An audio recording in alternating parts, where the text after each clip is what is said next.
Hi everyone, welcome to Season 2 of Sex Confidential, which is in partnership with LUVISS, the intimate wellness company. Today we're joined by someone who doesn't just talk about changing the conversation around sex, she's actually doing it. Cindy Gallop is a legendary ad exec turned sex tech entrepreneur, the founder of MakeLoveNotPorn and the fearless advocate for sexual freedom, honesty, and empowerment. She's been fighting, loudly and unapologetically, for a world where we talk about sex the way we actually experience it.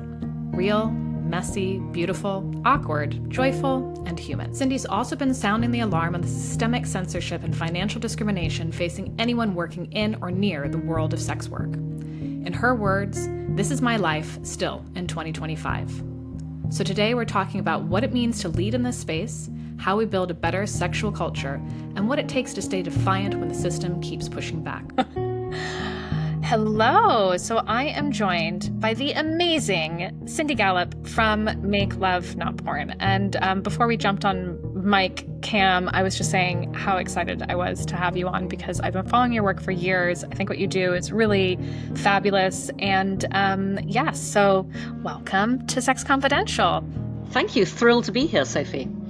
It's thrilling to have you. So are you in New York? What part of the world are you in at the moment? I'm indeed. I'm coming to you from my apartment in Midtown Manhattan in New York. Fabulous, fabulous, fabulous. So I thought I'd kind of kick off by going through, you've been in the media. You've said, for a very long time, you want to change the way the world sees sex. So if we zoom out, how do you think we're doing? How far have we come? What's the biggest misconception still lingering in 2025 for you?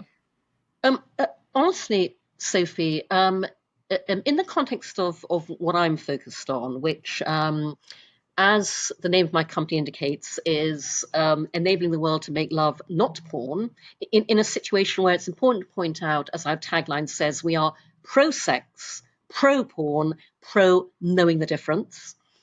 I look around me today and, the answer, sadly, is we have not come remotely far enough in two respects. A, to be perfectly frank, if I could have raised the funding I was looking for Make Love Not Porn in the wake of, the big splash my TED Talk made 16 years ago, I would have been able to scale our impact dramatically to the point where actually things wouldn't be as bad as they are today. And that specific point that I've not been able to raise funding is the second area where nothing's changed in terms of the obstacles that face anybody trying to operate a sex-positive business in any capacity. That being said, there are some encouraging indicators. Oh, do tell us. That's some encouragement. And again, obviously, that this is subjective because I'm talking in the context of my own business. But I will say that, so, for years, parents have been buying their teenage and 20-something children's subscriptions to Make Love Not Porn because they tell us, and I quote a mother a couple of years back, I want my kids to see what happy, healthy, loving sex relationships actually look like. Now, in the past year, the number of messages we receive from parents has increased exponentially, and those messages have become increasingly desperate. And so a mother emailed us a couple months back. She said, I've just discovered my 12-year-old son is watching Pornhub. I would much rather he watched Make Love Not Porn. I know he's underage. Can we find a workaround? And by the way, this is just one example of many messages we get like that. That's really interesting. And at Make Love Not Porn, we are more legal than legal. We are 18 and over, but our policy is that parental judgment trumps that. As a parent, you know what is right for your child. It's the parent who signs up and becomes a member of Make Love Not Porn, but they can then gift a subscription to anybody they want. And so that mother has now gifted a subscription to a 12-year-old son. Another mother wrote to us and said, I have 3 teenage sons. I want to buy them all subscriptions to Make Love Not Porn. Do you have a family plan? and honestly said, okay, we love that idea. So we're trying to figure out how we can put a family plan in place. But the reason I'm sharing this with you is because, I would never have received those messages from parents when I launched Make Love Porn as a business 12 years ago. They are an indicator that parents are now much more clear-sighted about the issue and much more understanding of how we are the solution. And I Absolutely. find that very encouraging because, Yeah. I think the world is waking up to the fact that, as I've said for 16 years, the issue isn't porn. The issue is that we do not talk openly and honestly about sex in the real world. Because, if we did that amongst a whole host of other benefits, people would then be able to bring a real world mindset to the viewing of what is simply performative produced entertainment. And so I find that a very encouraging sign. Again, for Make Love Not Porn, the massive response to adolescence on Netflix has also been good because those are the issues we've been solving for 16 years. And so, first of all, I feel encouraged about that. And then secondly, I feel encouraged about the reception that I'm currently getting to my product roadmap for Make Love Not Porn. And what I mean by that is, I've had an entire product roadmap planned out for years around the fact that, and you will be very familiar with this, but for the benefit of our listeners who may not be, I and my tiny team have fought a battle every single day for the past 16 years, not even to grow Make Love Not Porn, just to keep it alive. Basically, because every piece of business infrastructure any other tech startup takes for granted, we can't. The small print always says no adult content. Yep. And that is all pervasive across every single area of the business. I can't get funded. I can't get banked. Make Love Porn was just debanked 3 times in 2 months. Got to be some kind of record. Every tech service I need to use, hosting, encoding, encrypting, to run a video platform, the terms of service always say no adult content. 2 of my biggest business growth inhibitors are payments. So PayPal won't work with adults, Stripe won't, No. mainstream fintech won't. I have to work with the murky subculture of adult-friendly payment processors who, because anybody adult has nowhere else to go, charge extortionate fees. Yeah, it's You know absurd. this totally. I pay out 12% of my revenue every month in payment processing fees alone, when mainstream rates are 3% or less. And, the other business growth inhibitor is that we are banned from advertising anywhere. We cannot advertise Make Love Not Porn on Facebook, Instagram, TikTok, Snapchat, YouTube, Google. We're banned from advertising on Reddit. Look at what's on Reddit. Make sense of that. We're banned for advertising on Twitter. Look at what's on Twitter, but they won't allow us to advertise.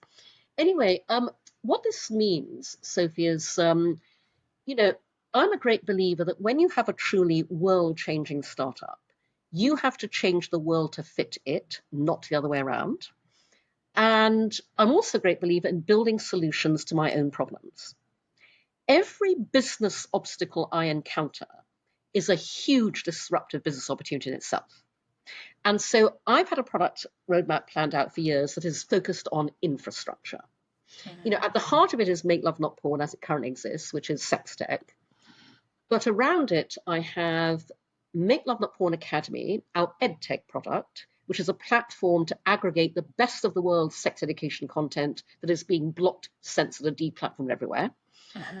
We are building that right now. We are hoping to launch an MVP later this summer. That's so exciting. Then we have a fintech product, which is basically my plan for a payments payouts app that enables all of us deemed to be restricted business to make payments and be able to pay out. That's called Block Free, because I want to free us all from the blocks of fintech injustice. I have an ad tech product moving further down the line, which will enable all of us to advertise. It's called Here for the Ads. And I have an AI product, which is how I want to build an algorithm for consent. And I mention all of that because, and this is a very long-winded answer to your original question, It's fabulous. but I am finding that when I talk to investors about, for example, the fintech app BlockFree, today they get the huge opportunity in restricted business, which is not just sex tech and adult, but also cannabis, psychedelics. Yeah, I was just about to say anything anything considered adult, basically. Yeah. And so I find that very encouraging as well. I think people are finally waking up to the huge opportunity when you support and fund those of us who are unfairly restricted, and obviously the huge financial opportunity. So those are the things I find encouraging. Many things haven't changed, but other things are changing, and I don't wait for change to happen. I make things change. Well, thank God for that. Thank Goddess for that. So, I mean, there's just so much to unpack there. I think, as you said, I have been following your work for such a long time, but what is the difference between, your classic pornography website that you would come to and Make Love Not Porn? Because you guys, it's a very different ethos. And I love that you're not othering and kind of saying like, this is different than porn. It's a different approach to it. And, I'm not going to say it better than you. And the difference is in three things, Sophie. Why Make Love Not Porn exists, what it actually is, and its ultimate mission. Okay. So the reason Make Love Not Porn exists, and by the way, it's a complete accident because I did not set out to start this business in the first place. It came about because I date younger men, and 17 years ago, long before anybody else really fully understood this, I began realizing through my direct personal experience having sex with younger men that when we don't talk openly and honestly about sex in the real world, porn becomes sex education by default in not a good way. Yes. So I found myself encountering a number of sexual behavioral memes in bed. I went, whoa, I know where that behavior is coming from. I thought, gosh, if I'm experiencing this, other people must be as well. I didn't know that because 17 years ago, nobody was talking about this. No one was writing about it. This was me in isolation as a naturally action-oriented person going, I'm going to do something about this. So 16 years ago, pure little side venture, I put up on no money a tiny clunky website at MakeLoveNotPorn.com that in its original form was kind of a public service announcement. Porn world versus real world. Here's what happens in the porn world. Here's what really happens in the real world. I launched at the TED conference in 2009. I became the only TED speaker to utter the words "come on my face" on the TED stage several times in the I session. love that. The talk went viral as a result. And it drove this extraordinary global response to my tiny website that I had never anticipated. Thousands of people wrote to me from all around the world, young and old, male and female, straight and gay, pouring their hearts out, telling me things about their sex lives and their porn watching habits they'd never told anyone before. And I realized I'd uncovered a huge global social issue. And so I felt I had a personal responsibility to take Make Love Not Porn forwards in a way that would make it much more far-reaching, helpful, and effective. And so I turned into a business designed to do good and make money simultaneously. And, what I turned it into was driven by, as I said earlier, the issue isn't porn. The issue is that we don't talk about sex in the real world. So I'm, okay, what I have to do is I have to make it easy somehow for every single person in the world to talk openly and honestly about sex. How am I going to do that? So I decided very simply to take every dynamic in social media and apply them to this one area of universal human experience that no other social network platform allows in order to socialize sex. And so that's why I turned to Make Love Not Porn into what it is today, which is the world's first and only user-generated, importantly 100% human-curated, social sex video sharing platform. So we're kind of what Facebook would be if it allowed you to openly, healthily, socially, sexually self-express, which it clearly does not. The way to think about us is, if porn is the Hollywood blockbuster movie, Make Love Not Porn is the badly needed documentary. Fabulous. We are the only window, onto the funny, messy, loving, wonderful sex that we all have in the real world. We are not a competitor to porn. We are the only real world counterpoint and complement to it. And by the way, I use the movie documentary analogy deliberately because people like watching movies. People also like watching documentaries. Sometimes we're moved for a movie. Sometimes we move for a documentary. Sometimes you want fantasy, sometimes you want the real world. So that's the role we play.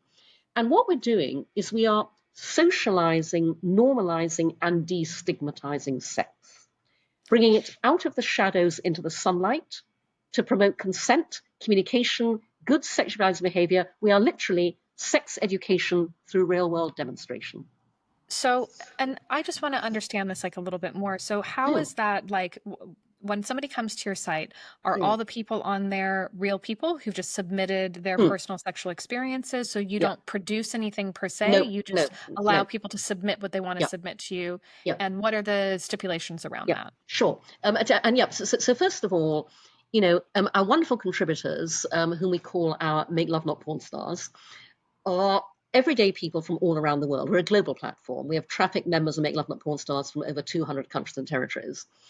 The vast majority of them, by the way, had never ever filmed themselves doing anything sexual before.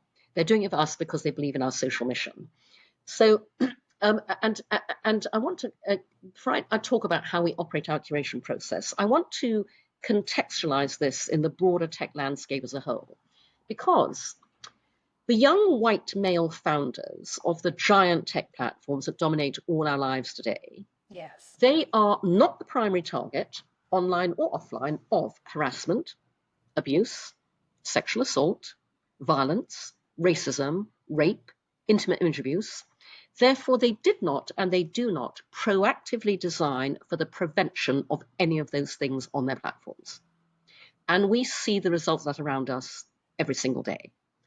Those of us who are most at risk every single day, women, Black people, people of color, LGBTQ, people with disabilities, we design safe spaces and safe experiences, but we don't get funded. Only 1.7% of all venture capital last year went to female founders. And that is why we have still not seen how much safer, better, happier, and way more lucrative the future of the internet can be when it's designed and built through the female lens. And here are the two keywords: at scale. So I designed to Make Love Not Porn through the female lens to be the safest place on the internet. And that's because I designed it around what everyone else should have, nobody else did: human curation. There is no self-publishing of anything. Our curators watch every frame of every video submitted from beginning to end before we approve or reject, and we publish it. No one else does that. Got you. We review every post on every member profile. And by the way, on Make Love Not Porn, those posts can be as safe work or not safe work as you like, but we review them, we approve or reject, and we publish them. We review every comment on every video before we approve or reject, and we publish it. There is no trolling, no hate. You'll find nothing but love and Make Love Not Porn as a result. And by the way, the important thing about that is we're tiny, bootstrapping, have no money, and we've human curated everything for 12 years.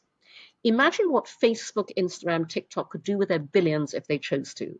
Safety on the internet is not a matter of viability, it's a matter of will.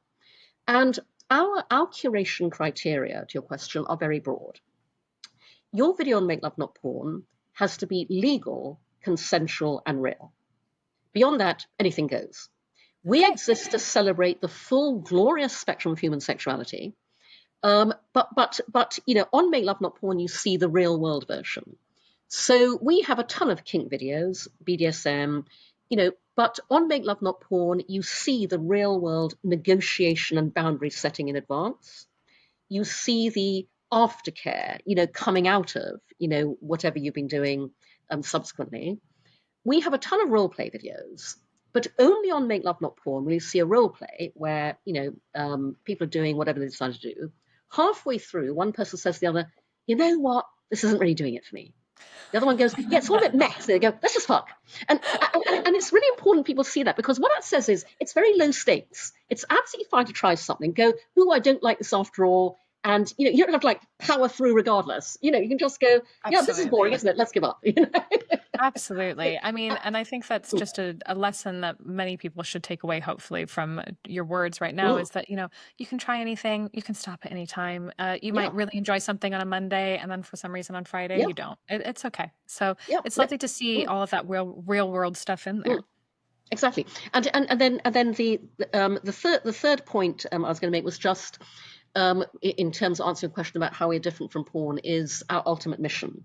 So our ultimate mission at Make Love Not Porn is to help end rape culture globally.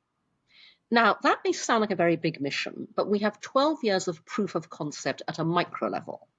We help end rape culture by doing something very simple that still nobody else is doing. We show you how wonderful great consensual communicative sex is in the real world. Our social sex videos role model good sexual values and good sexual behavior. And here's the really important part. We make all of that aspirational versus what you see in porn and popular culture all around you. One man left a comment saying, "This video makes me want to be a better man in the bedroom and in life."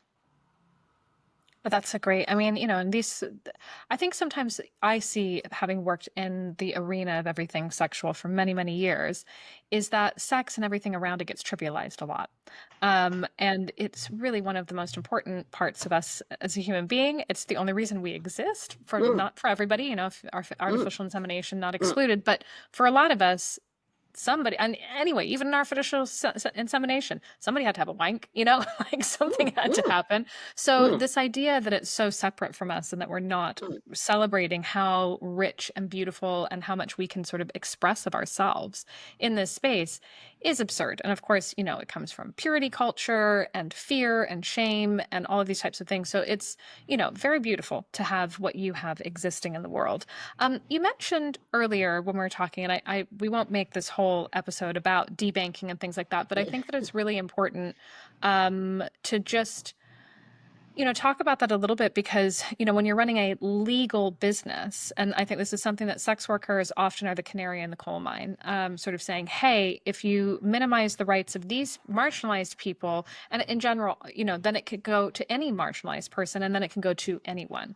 And so this idea that, like PayPal is owned by the Christian right, and so he has a moral feeling about the owner of PayPal morally disagrees with anything to do with sex, which is absurd because that's just one man's opinion. And so give us a little snapshot of what you've been going through, mm, and then how do you see the best way through this for mm. everyone? Sure. So do you know, Sophie, so I talked earlier about my product roadmap for Make Love Not Porn. And just yesterday, I was talking to a potential investor because I'm trying to raise funding. And I talk about the roadmap because I'm also trying to raise funding from different types of investors. Make Love Not Porn Academy, our sex education platform, enables me to tap edtech investors. Block Free enables me to talk to fintech investors. So I was talking to an investor who'd reached out actually because he was especially interested in the power of the academy.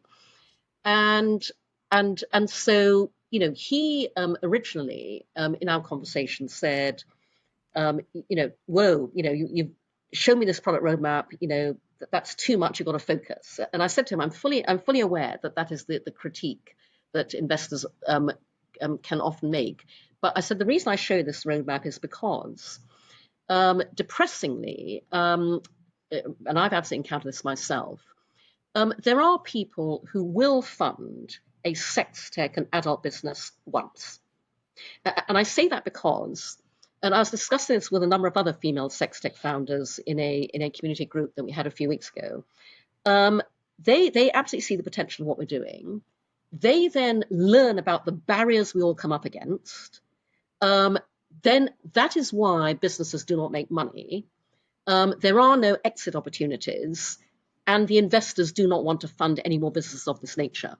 And I found that many years ago when I was trying to raise seed funding to build Make Love Not Porn. And by the way, I pitched Make Love Not Porn for 2 years, from 2009 to 2011. That's how long it took me to find one investor who got it. But Wow. in the process, I talked to an investor who had invested in the sex toy company Jimmy Jane, which was one of the first, beautifully designed, and he saw potential in sex toys. He was then shocked by all of the barriers to distribution, to advertising, and he said to me, "I'm never investing in this sector again."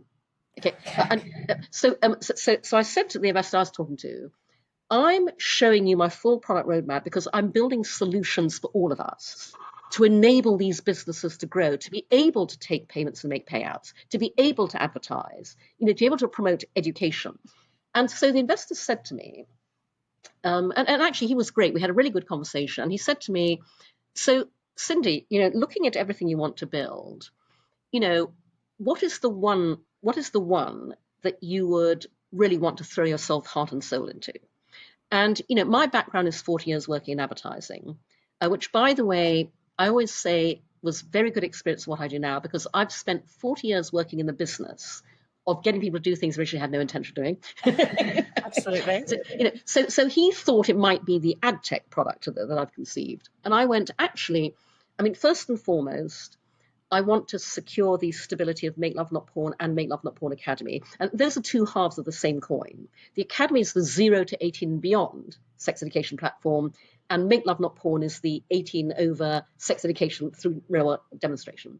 But I said to him, but honestly, I tell you what I absolutely want to fling myself heart and soul into is my fintech product, Block Free. And I said that is because I am powered by 16 years of red hot rage at all of the financial barriers I've come up against. In fact, Sophie, when I was just finding out what I was running into 16 years ago, somebody said to me, Cindy, to do what you want to do, you're going to have to start your own bank.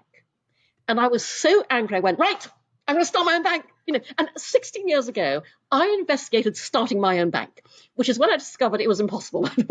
Regulation makes that absolutely impossible. Really, yeah, it's very exclusionary. Yeah.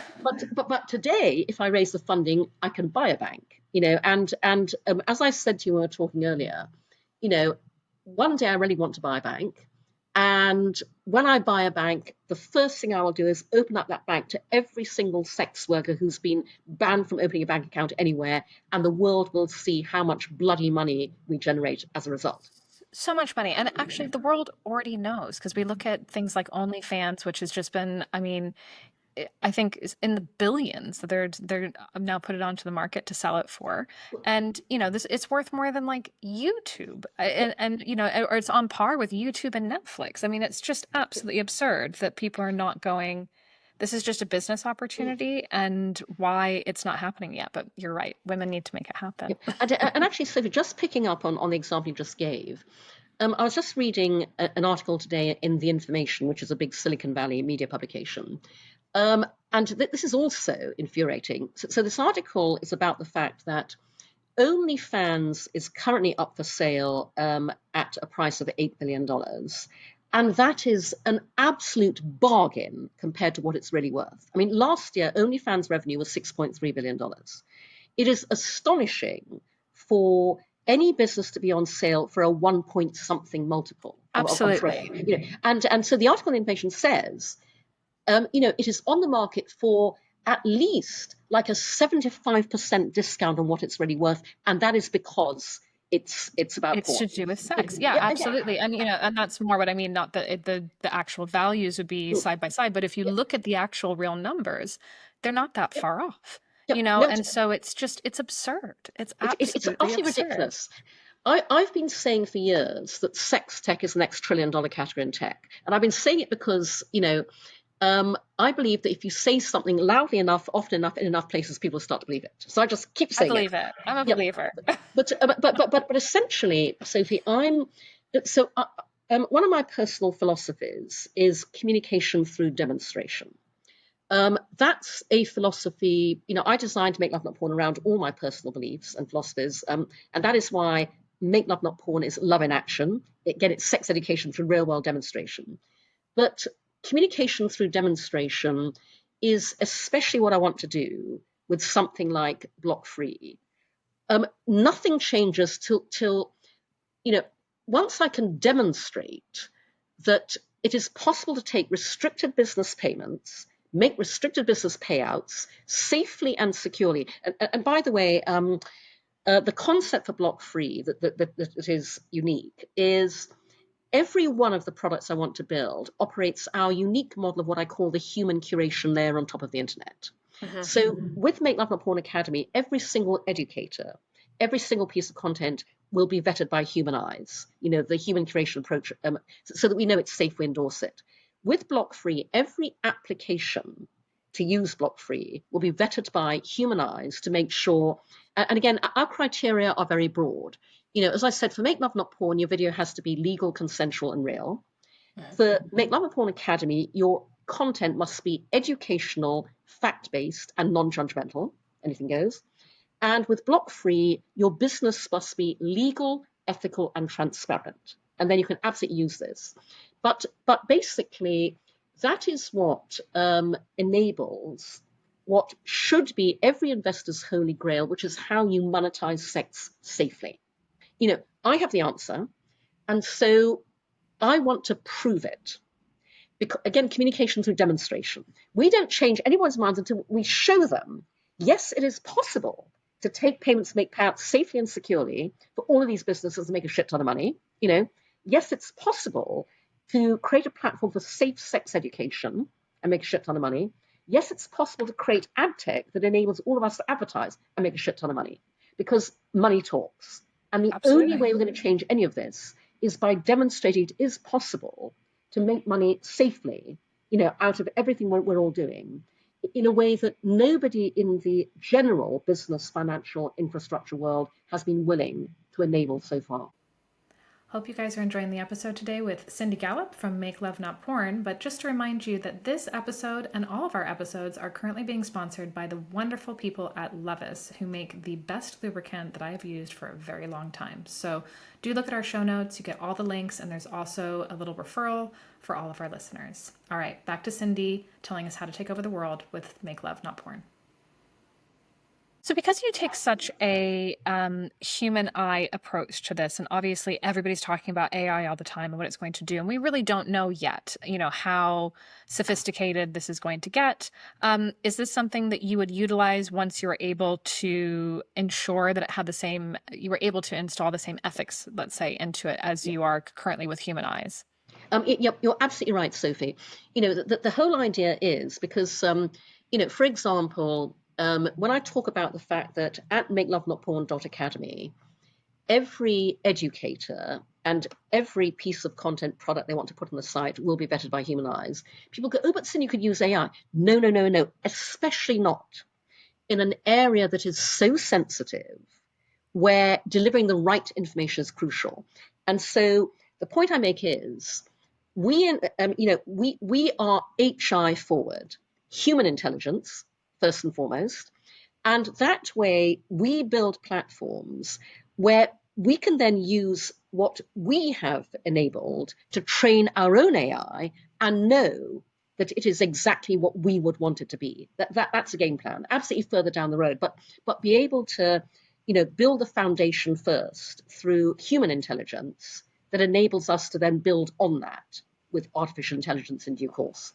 Absolutely. I mean, that sounds amazing. And, as far as your sort of vision and, really wanting to educate younger people and all this kind of stuff, what do you wish that maybe, or what would be like the thing that you'd want to impart on young people, to say, this is how you could have a better sex life. This is how you could not get caught in the algorithms of, you mentioned adolescents or young women who are just perpetually told that they're not skinny enough, they're not this enough, they're not that enough.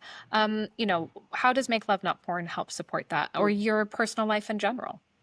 Sure. So obviously, the Academy is, our goal is to take that education as far upstream as possible. And by that, I mean literally from birth.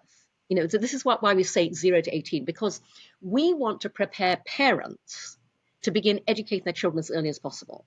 And I'll share this because this may be useful for our audience. So parents have been writing to me for 16 years. And I've been responding. And in fact, when we launched the Academy, I plan to create my own mini masterclass or short form videos of the advice I've been giving, because people have found it very useful. But there are two key pieces of advice that I've had to give to parents over the years. And I'm a big fan of radical simplicity. I like to keep things very simple. So these are very, very simple pieces of advice. The first is, I say to parents, today, you cannot begin talking to your child about sex too early. And when I say that, I don't mean literally talk about sex. What I mean is, the very first time your child asks where babies come from, plays with their genitals, the most important thing isn't even what you say as much as how you say it. Never, ever get visibly flustered. Never get embarrassed, never get annoyed, never shut them up, change the topic, leave the room. Instead, answer them calmly, straightforwardly, honestly, because by doing so, you immediately open up a channel of communication between you and them around this topic that will be there for them for the rest of their lives. I am not a parent by choice, but I know the one thing a parent wants more than any other is for their child to be happy. And I say to parents, this area will impact your child's happiness more than almost anything else. And then the second thing I say to parents is, today, when you talk to your child about sex, you must also at the same time talk to your child about porn. And this is much easier to do than most parents think, because all you do is you say a version of what I'm about to share with you, and you dial it up or down depending on the age of the child. So you go, so darling, we just talked about sex. And you know how together we watch movies and videos and cartoons where things happen that aren't real. Well, there are also movies and videos about sex, and they're not real either. And because of that, they can be quite confusing. And so we'd rather not watch until you're older. But if anyone ever shows you anything like that, or you stumble across it, come and talk to us, come and talk to me, I can explain it. That's all you have to say. You can end that conversation right there, because just by saying that, you've done two very important things. The first is you've set up in your child's mind, when they stumble across porn, as they will, it's not real. And the second thing you've said is, come and talk to me about it. And you'll want them to do that because what they stumble across is very likely to be utterly traumatizing. Yes. And, and I think this is something that, having worked now for many years with couples who come to me for basically sex education for grown-ups, and being curious about kink and how they explore this in their lives. And often you are dealing with somebody who was never able to have a conversation about sex, did not have any supportive adults that they could discuss this with. And, in our school systems in the United States, and I'm going to guess it's not too dissimilar in the UK, all sex education is based around negativity. So it's what not to do, what not to have happen to you. And it's really not talking about the celebration of it, or how amazing it can be, or how amazing you can feel with yourself or another person.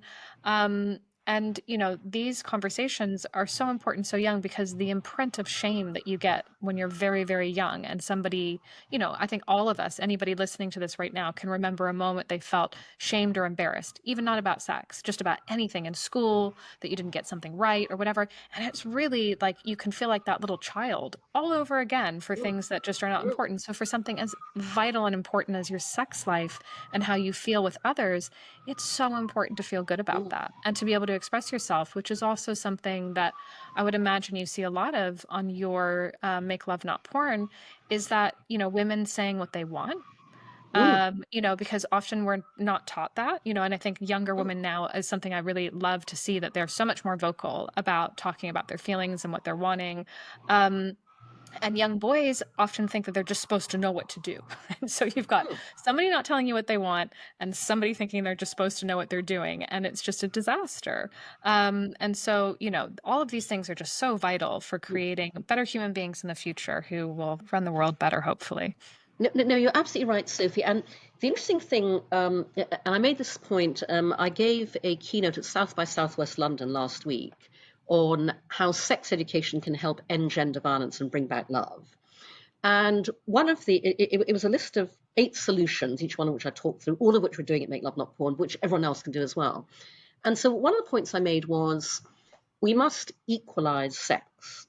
And what I meant by that was, at Make Love Not Porn, we give women and girls sexual agency.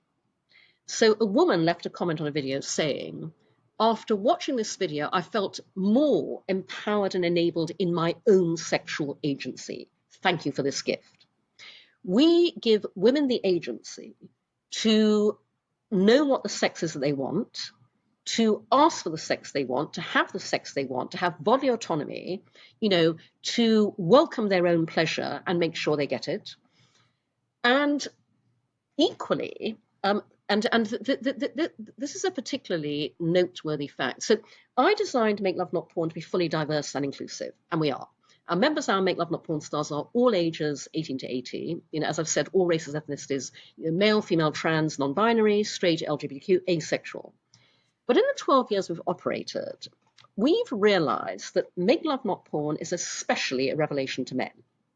More men send us grateful emails, leave appreciative comments than anybody else, because we are something utterly unique that men will find nowhere else on the internet, which is a safe space where men can be and watch other men being open, emotional, and vulnerable around sex. You would not believe the number of men who write to us, we hear this regularly, and say, I just watched my first video on Make Love Not Porn, and afterwards I cried. I've said for years, I wish society understood the opposite of what it thinks is true. Women enjoy sex just as much as men, and men are just as romantic as women.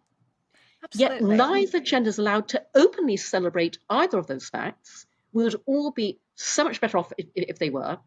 I picked up a wonderful Twitter exchange a few years back between two men. The first man had tweeted as a joke, hey guys, got this really weird fetish. I've got this kink where I want to watch porn where people are honest, loving, loyal, decent, and really like each other. Hit me up with the honest things, please. And another man replied and said, there's this website called MakeLoveNotPorn where you can watch real couples making love. He said, I watched a video where the woman said to her man, I love you, while they're making love. He said, sincerely, I cried when I heard that. And so when I say equalize sex, I mean give women and girls sexual agency and give men and boys the ability to be open, emotional, vulnerable, and romantic. Absolutely. And, when you foster things about communication and talking as well, then if you do have things that maybe are on the more kinky side of things, Mm, or, stuff like CNC, which is consensual non-consent for those who mm, don't know. And, how can you practice and things like that if you're mm, not even able to talk about just mm, really vanilla sex? And then you're going to mm, go and do something that's quite extreme because you saw it mm, somewhere, or maybe for whatever reason, it's just floats your boat. I'm open to everybody's thing, but you've got to be able to have the mm, conversations. And, when I'm teaching kink classes and things like this, at the Mandrake Hotel, we do these beautiful kink salons for 20 people that are just like a luxury experience of learning about a different type of sex or kink.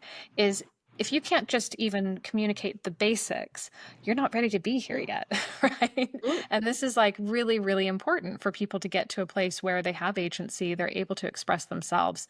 And so anything that's out there that helps mm, people get to that place, I'm just always such a big fan, mm. which is why I've been such a big fan of your work for a long time.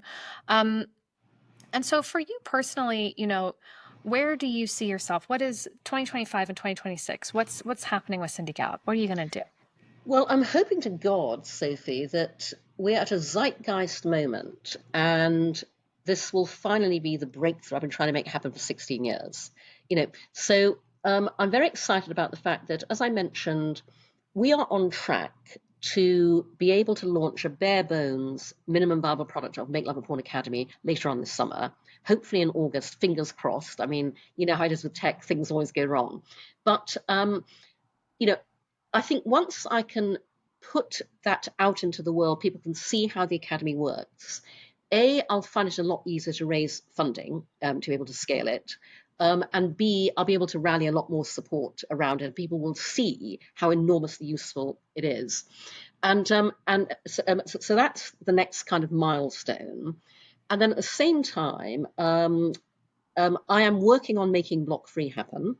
So the game plan is to proof test the solution on Make Love Not Porn first. Make it work for us, both in terms of payments and also payouts. Because, by the way, we have all the same issues paying out to our Make Love Not Porn stars with payout platforms as well.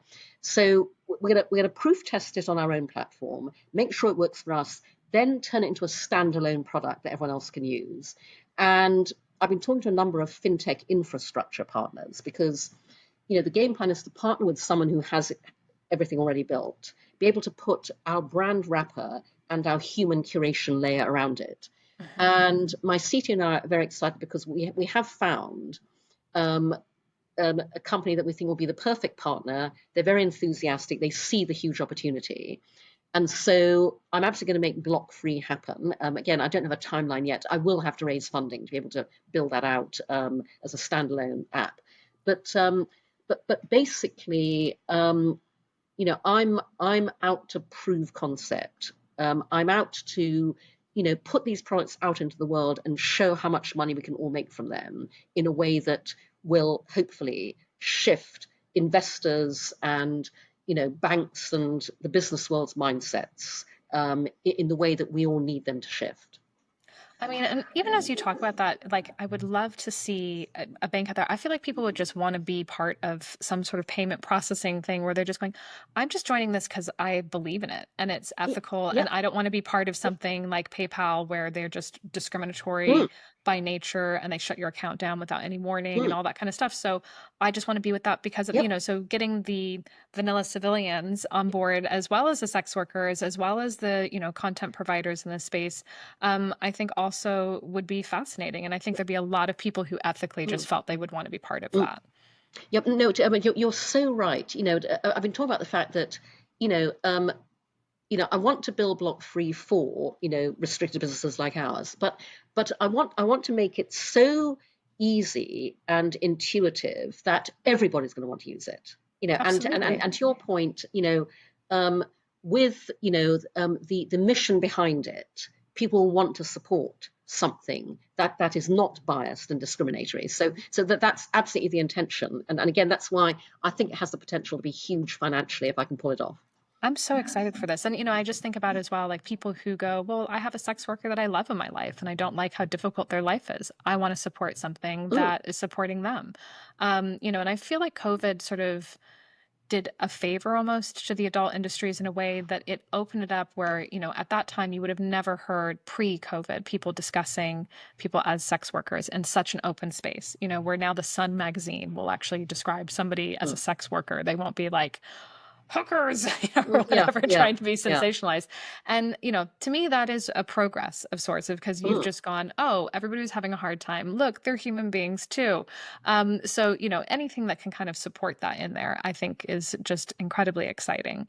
It's been so amazing talking to you. So I just want to give you an opportunity. If there's one thing you want to leave the Sex Confidential listeners and everybody around the world with, what is it?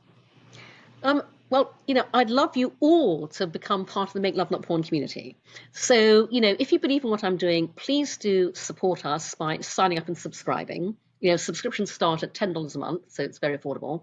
But also, we welcome everybody as Make Love Not Porn stars.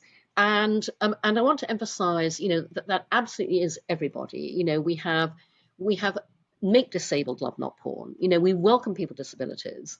We have, this is what's interesting too about being, we're the only platform where, because we celebrate real world sex, we celebrate how real world people manage their sex lives through real world health conditions. So we have menopausal Make Love Not Porn stars, Make Love Porn stars with vaginismus, who share how they are managing their sex lives, through that. We have cancer survivors, we have people with chronic health conditions. We are showing you, how the world has wonderful, messy, gorgeous, loving, fabulous, self-loving real world sex. And so, if you feel inspired, please, listeners, do consider sharing your real world sex with us on Make Love Not Porn.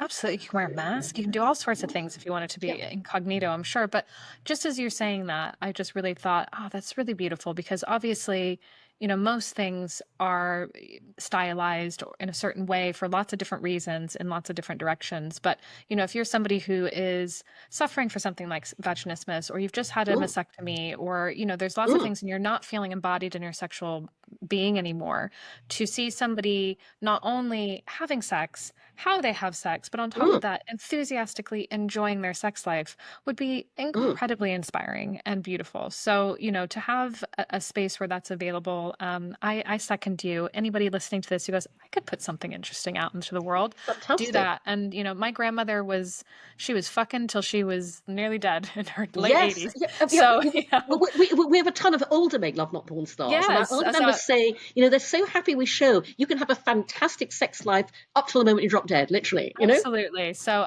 that's what I'm hoping for. Fantastic sex life till I drop dead. Excellent, Thank you so much for joining us today. We're going to obviously put every link to everything that you've discussed with us fantastic. in the show notes. So guys, have a little look at the show notes and do follow Cindy's work. It's really fabulous and essential. And thank you again for joining us today. It's been a total pleasure, Sophie. Thanks so much for the opportunity. Thanks for listening to our episode of Sex Confidential, which is in partnership with LUVISS, the intimate wellness company. LUVISS are offering a special 20% discount for their 100 milliliter bottles of water-based lubricant. Just use the code SEXCONFIDENTIAL20 at their online store. See episode description for T&Cs. So